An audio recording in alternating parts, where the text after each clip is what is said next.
2024-এর উচ্চ মাধ্যমিক পরীক্ষার্থীদের জন্য বাংলা সাবজেক্টটিতে মানস মানচিত্র রচনার ক্ষেত্রে একটি গুরুত্বপূর্ণ মানস মানচিত্র, যেটি এবছরের প্রায় প্রত্যেকটি স্কুলের টেস্ট পরীক্ষায় এসে গেছে।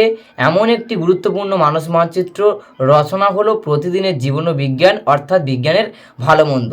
পাশে যে ছকটিকে তোমরা দেখতে পাচ্ছ মানস মানচিত্র অবলম্বনে রচনার, এই ছকের উপর ভিত্তি করে সম্পূর্ণ উত্তরসহ সম্রাট এক্সক্লুসিভ সিরিজের 2024-এর উচ্চ মাধ্যমিকের সাজেশান বই থেকে সম্পূর্ণ উত্তর তোমাদের সামনে তুলে ধরতে চলেছি বিস্তারিতভাবে। যে বিস্তারিতভাবে উত্তর সহ ভিডিওটি তোমাদের প্রত্যেকের জন্য অনেকটাই কার্যকরী হতে চলেছে। যারা এখনও পর্যন্ত মানস মানচিত্র নিয়ে চিন্তায় রয়েছে, তোমাদের সমস্ত চিন্তা দূর হয়ে যাবে আজকের এই স্পেশাল ভিডিওর মাধ্যমে। তাই ভিডিওটি একটু না স্কিপ করে সম্পূর্ণটা দেখতে থাকো, অবশ্যই তোমাদের ভালো লাগবে। তো ভিডিওটিতে এখনই একটি লাইক করে চ্যানেলের নতুন হলে চ্যানেলটিকে সাবস্ক্রাইব করে রাখার অনুরোধ রইল, পরবর্তীতে আরও কিছু ইন্টারেস্টিং এডুকেশনাল ভিডিওর আপডেট সহ নোটিফিকেশান সবার আগে পাওয়ার জন্য। তাহলে দেখে নাও মূল মানস মানচিত্রটিকে। মানস মানচিত্র ও তত্ত্ব সম্ভার অবলম্বনে 400টি শব্দের মধ্যে একটি প্রবন্ধ রচনা করতে বলেছে। তো এটি একটি মানস মানচিত্র। তো এই উচ্চ মাধ্যমিক 2024 সালের পরীক্ষার্থীদের জন্য গুরুত্বপূর্ণ থাকা এই মানস মানচিত্রটি সম্পূর্ণ পয়েন্ট ভিত্তিক উত্তর তোমাদের সামনে তুলে ধরবো, একটু না স্কিপ করে। বাকি অংশটুকু অত্যন্ত মনোযোগ সহকারে কন্টিনিউ করতে থাকো। তো প্রথমেই তোমরা সবাই দেখতে পাচ্ছ যে প্রতিদিনের জীবনে বিজ্ঞান বা বিজ্ঞানের ভালো বন্ধু, এই বিষয়টার ওপরে একটি মানস মানচিত্র অবলম্বনে রচনা লেখার ছক দেওয়া রয়েছে। তারপরে থেকে শুরু হয়েছে মূল উত্তর। তো প্রথমেই বলে রাখি, এই উত্তরটি আমি তোমাদের জন্য সংগ্রহ করেছি 2024-এর উচ্চ মাধ্যমিক পরীক্ষার্থীদের জন্য প্রকাশ পাওয়া সম্রাট এক্সক্লুসিভ সিরিজের বাংলার সাজেশন বইটি থেকে। তো এই সাজেশন বইটি থেকে সম্পূর্ণ উত্তরটি তোমাদের সামনে তুলে ধরছি। তো প্রথমে প্রাককথনে তোমরা লিখবে, দুরন্ত ঘূর্ণির এই লেগেছে পাক, এই দুনিয়া ঘোরের বনবন বনবন, ছন্দে ছন্দে কত রং বদলায়, আজ আঙুলের এক ছোঁয়াতেই বিশ্ব যে কোনো প্রান্তে থাকা প্রিয়জনের মুখে আর কণ্ঠস্বর ভেসে আসে আমাদের মোবাইলের স্ক্রিনে। যখন বোতাম চাপলেই দূরদর্শনের পর্দার সামনে ভেসে ওঠা সুমধুর সাহারা মরুভূমির তপ্ত বালুকা রাশি, তখন মনে হয় আলাদিনের আশ্চর্য প্রদীপের কাহিনী মিথ্যা নয়। আজকের বিজ্ঞান তো সেই আলাদিনের আশ্চর্য প্রদীপ। বিজ্ঞানের উৎপত্তি প্রয়োজন নেই, সৃষ্টির প্রেরণা জগায়। সৃষ্টির উষাত লগ্নে যেদিন অরণ্যচারী মানুষ বিদ্যুতের ঝলকানি দেখে চমকে উঠেছিল, হয়তো সেই দিনই তার চেতনার গভীরে জ্বলে উঠেছিল বিশেষ জ্ঞানের আলোক শিখা। আর সেই আলোকিত পথ ধরেই শুরু হয় বিজ্ঞানের অন্তহীন আলোক যাত্রা। প্রতিদিনের জীবনে বিজ্ঞান, জীবন মানব সভ্যতার দিশারি, বর্তমানে বান্ধব, ভবিষ্যতের স্বপ্ন। মানুষের জীবনযাত্রার সঙ্গে বিজ্ঞানের আজ সম্পৃক্ত। খোলা চোখে তাই আমাদের প্রাত্যহিক জীবনযাত্রার দিকে এক ঝলক তাকানো যাক। পাখির কাকলিতে নয়, আজ আমাদের ঘুম ভাঙে মোবাইলের অ্যালার্মের শব্দে। খ, ঘরে বাইরে আমরা দেখি নি বিশ্বের সংবাদ টিভি, খবরের কাগজ কিংবা ইন্টারনেটের সাহায্যে। অপশান ঘ, রবি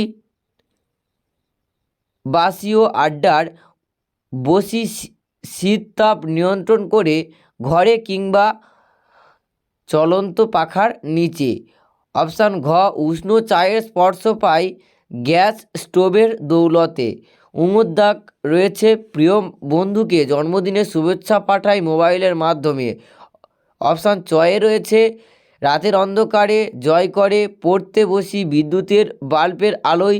তাছাড়া fan, washing machine, mobile, geyser, bike, তারপরে ওয়ার কন্ডিশনার, আলো, বাল্ব, সিনেমা, যোগাযোগ মাধ্যম, কম্পিউটার, লিপসপ আজও আমাদের প্রত্যেকের জীবনে বিজ্ঞানের আশীর্বাদ। তার পরবর্তী বিজ্ঞানের অভিশাপ। হেডিংটি করার পর প্রথমেই তোমরা একটা কালো কালি দিয়ে কোটেশান লিখবে, বিজ্ঞানই বর্তমান জগতের উন্নতির মাপকাঠি, বিজ্ঞানের অগ্রগতি সভ্যতার অগ্রগতি। আচার্য প্রফুল্লচন্দ্র রায় এই কোটেশানটি বলেছিলেন। তো আশীর্বাদ রূপে বিজ্ঞানের ভূমিকা বর্তমানে অপেক্ষা রাখে না।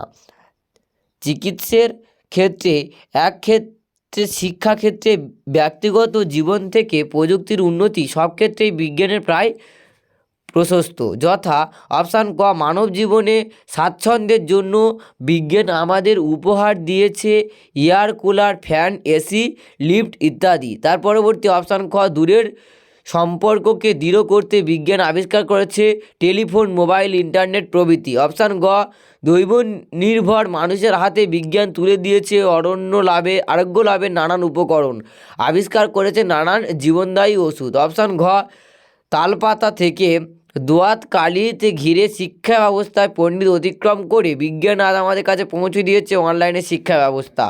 এক ক্লিকে আমরা ঘরে বসে পড়াশোনা এবং গবেষণা করতে পারি।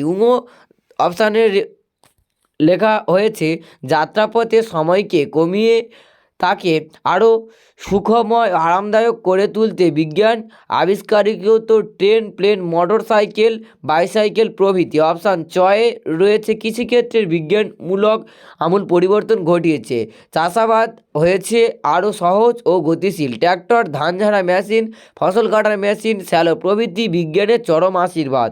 পরবর্তী ছদ্মাক ক্লান্তিকর একঘেয়ে জীবনে মনোরঞ্জনের ছোঁয়া লাগানোর জন্য বিজ্ঞানের আবিষ্কার করেছে TV, cinema, computer, game, social networking site প্রভৃতি। পরবর্তী বিজ্ঞানের অভিশাপ, উন্নত প্রযুক্তি পৃথিবীর ধ্বংসে করবে। স্টিফেন হকিং বিজ্ঞানকে আশ্রয় দিতে গিয়ে আমাদের সুন্দরকে অবহেলা করেছি, সুখ চাইতে গিয়ে শান্তিকে নির্বাসিত করেছি। এই কারণে পৃথিবীর লাবণ্য মাখা অঙ্গে বিজ্ঞান লেপে দিয়েছে অন্ধকারের কালিমা, শ্যামল প্রভৃতি হারিয়ে পৃথিবী হয়ে উঠেছে কঙ্কালসার। বিজ্ঞানের দাক্ষিণ্য বিজলিবাতি পেয়ে হয়েছিল চৈতালির জ্যোৎস্না, ইটকাট পাথরে ঘেরা শহরে পেয়ে হারিয়েছি রূপসী বাংলাকে। ক্ষমতার লিঙ্গু মানুষের কাছে বিজ্ঞান হলো স্বার্থসিদ্ধির ব্রহ্মাস্ত্র। ফলস্বরূপ আবিষ্কার হয়েছে পারমাণবিক বোমা, মারণ ভাইরাস সহ নানান আগ্নেয়াস্ত্র।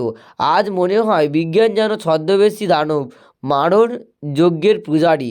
অর্থাৎ শেষ কথা, মানস মানচিত্র লেখার ওই ছক অবলম্বনে যে তোমরা লিখছিলে এতক্ষণ, তো সেটির শেষ কথা অর্থাৎ একেবারে শেষ যে ভাগটি, সেই ভাগটি এখানে একটি ইংলিশ কোটেশন দেওয়া রয়েছে। কোটেশনটি অ্যালবার্ট আইনস্টাইনের বলা এবং সেখানে নিচে লিখবে আমাদের প্রগলিত বাহন, গোটা বিশ্বের যে আমাদের হাতের মুঠোয় দিয়েছে, কিন্তু কিছু স্বার্থপর মানুষ কুটিল চক্রান্তে বিজ্ঞান আজ কলঙ্কিত ও অভিশপ্ত। তাই তো বিজ্ঞানের অপপ্রয়োগ রুখে আমাদের কল্যাণময়ী বিজ্ঞানকে আলিঙ্গন করতে হবে, তবেই তো এগিয়ে চলবে মানব সভ্যতার অগ্রগতির জয় রথ। আর অভিশপ্ত বিজ্ঞানের কালিমাকে দূর করে আমরা পৌঁছে যাব নবসৃষ্টির আনন্দলোকে। তো বিজ্ঞান ভালো মন্দ আর প্রতিদিনের জীবনে বিজ্ঞান, এই বিষয়টির উপর নির্ভর করে লেখা এই মানস মানচিত্র অবলম্বনে প্রবন্ধ রচনাটি তোমরা খুব ভালোভাবে দেখে নাও, পরীক্ষার ক্ষেত্রে অবশ্যই উপকৃত। এই ছিল আজকের মূল আলোচনা। ভিডিওটি কেমন লাগলো অবশ্যই কমেন্টে লিখে জানাতে একেবারেই ভুলো না। আর অন্যান্য কোন মানস মানচিত্র নিয়ে তোমাদের সামনে আলোচনা করলে বা তোমাদের সামনে ভিডিও আকারে তুলে ধরলে তোমরা উপকৃত হবে সেটি অবশ্যই কমেন্টে লিখে জানিও। আর তোমার প্রত্যেকটি সাবজেক্টের প্রিপারেশান কেমন সেটিও কমেন্টে লিখে জানাতে একেবারেই ভুলো না বন্ধুরা। তোমাদের কমেন্ট পড়ে পরবর্তীতে ভিডিও বানানোর জন্য আমার আগ্রহ বাড়ে এবং পরবর্তী ভিডিও তোমাদের সামনে খুব তাড়াতাড়ি নিয়ে আসবো, এটি কথা দিয়ে আজকের ছোট্ট ভিডিওটা এখানে শেষ করলাম। দেখা হচ্ছে নতুন একটি দিন নতুন আরও কিছু গুরুত্বপূর্ণ ইন্টারেস্টিং এডুকেশনাল ভিডিওর সঙ্গে।